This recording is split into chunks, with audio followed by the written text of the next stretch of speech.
2024년 10월 17일 목요일입니다.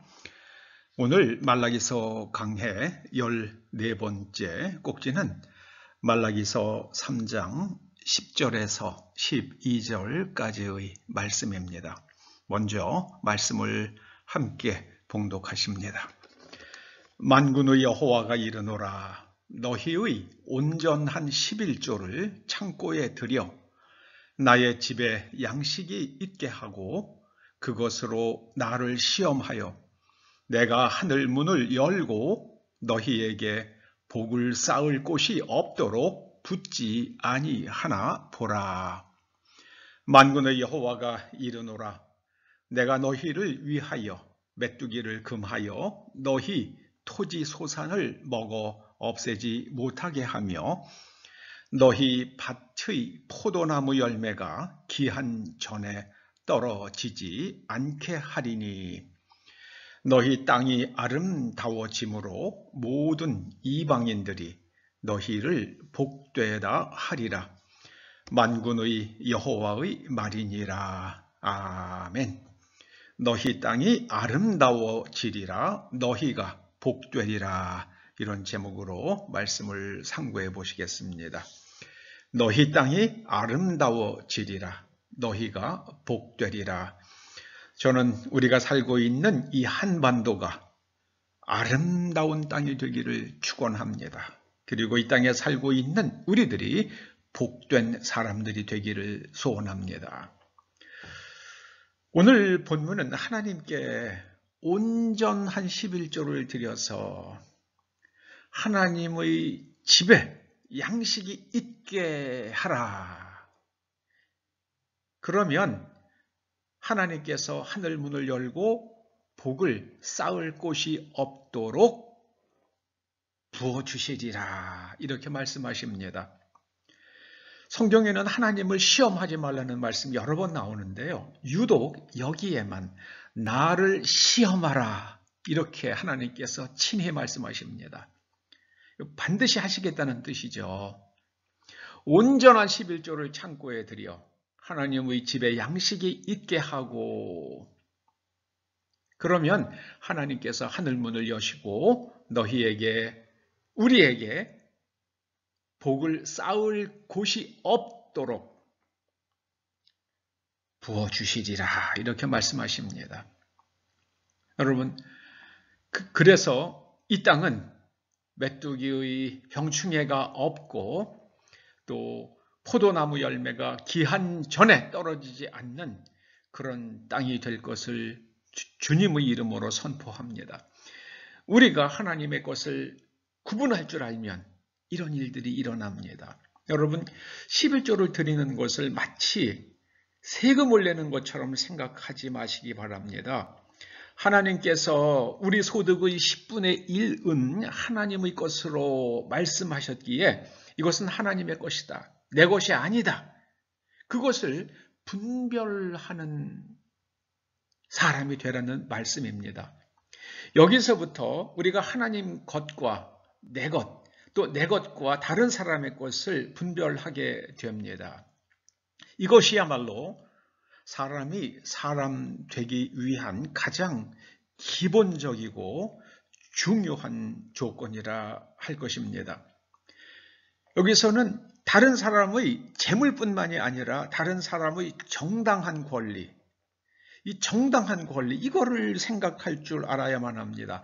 다른 사람의 정당한 권리를 헤아리고 지켜줄 때에 이 세상에는 자신의 것을 억울하게 탈취당하고 우는 사람이 없을 것입니다. 사람들이 억울하면 눈물이 나잖아요.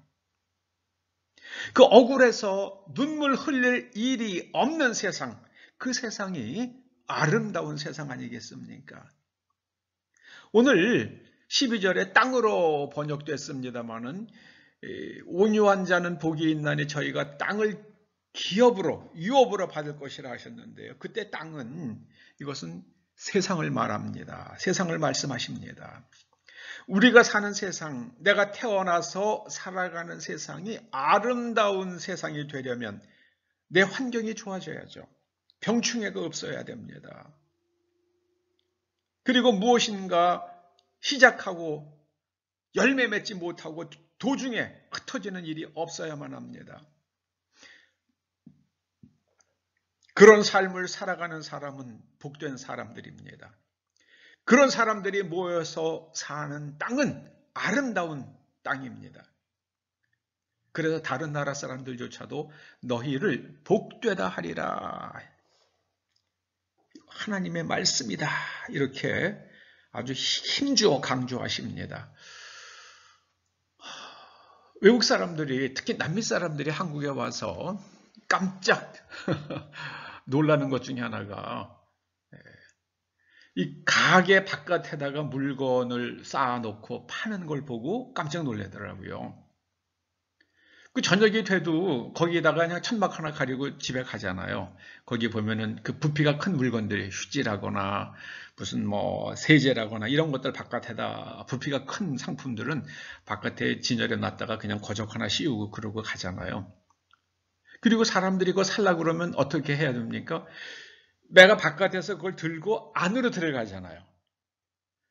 우리나라의 슈퍼마켓이나 편의점에서 그렇게 하는 이유는 그렇게 해도 훔쳐가는 사람들이 없기 때문에 그렇죠. 만약에 훔쳐가는 사람들이 있다 그러면 그렇게 할 리가 없겠죠. 제가 며칠 전에 어느 편의점을 갔습니다. GS25였어요. 그런데 거기 편의점에 이렇게 써 있더라고요. 12시부터 6시까지는 무인으로 자기가 픽업해가지고 자기가 돈 내고 가래요. 카드 결제하고 가는 그런 시스템을 그렇게 해놓은 편의점도 있더라고요. 제가 이게 말이 되나 싶더라고요. 그런데 그렇게 한대요. 정말 참 저는 이렇게 사람을 믿고 장사를 할 수 있는 나라, 이런 나라는 복된 나라라고 저는, 아름다운 나라라고 저는 말하고 싶습니다.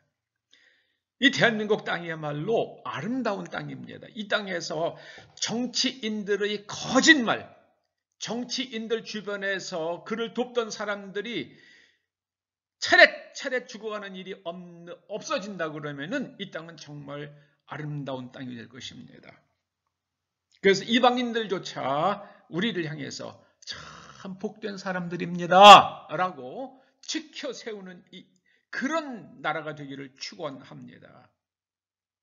너희 땅이 아름다워지리라, 너희가 복되리라.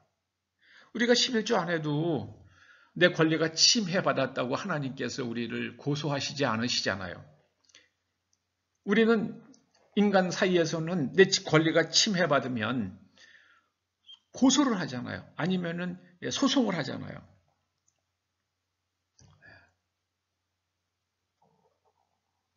그래서 우리가 서로 하나님의 것을 하나님께로 드릴 줄 아는 사람들은 이 땅에 살면서 남의 것을 훔치질 않죠. 남의 권리를 침해하지 않죠. 그래서 복 있는 사람으로 살아가게 되는 것입니다. 잊지 마시기 바랍니다. 내 것과 남의 것을 구분할 줄 알아야 돼요. 그런데 여러분, 다윗이란 사람이, 다윗 임금이 어떻게 했습니까? 자기를 위하여 목숨을 걸고 전쟁터에서 전쟁을 하고 있는 우리야 장군의 아내를 데려다가 함께 잠을 잤잖아요. 남의 여자잖아요. 남의 여자입니다. 그 순간 다윗은 자기 것과 남의 것을 구분하지 못했습니다. 그러고 나서 아주 그냥 그 다윗 집안에 피바람이 불잖아요. 피바람. 나중에는 그 아들이 압살롬이란 아들이 다윗의 후궁 10명을 갖다가 백주에 백성들이 보는 앞에서 성벽 위에다가 텐트를 치고 한 명 불러들여가지고 욕을 보이잖아요. 참 무서운 일입니다. 왜 그렇게 됐습니까? 다윗이 남의 여자를, 내 여자가 아니에요, 남의 여자를 갖다가 구분하지 손을 댔기 때문입니다. 저는 대한민국은 다른 사람의 정당한 권리를 헤아리고 지켜줄 줄 아는 그런 사람들이 사는 땅이 될 것을 주의 이름으로 축원합니다. 기도하시죠. 아버지 하나님, 이 땅이 하나님의 것을 하나님께 드리는 사람의 충만해서 이 땅이 아름다운 땅이 되며 이 땅에 사는 백성들이 복된 사람들이 다 되게 하여 주시옵소서. 예수님의 이름으로 기도드립니다. 아멘.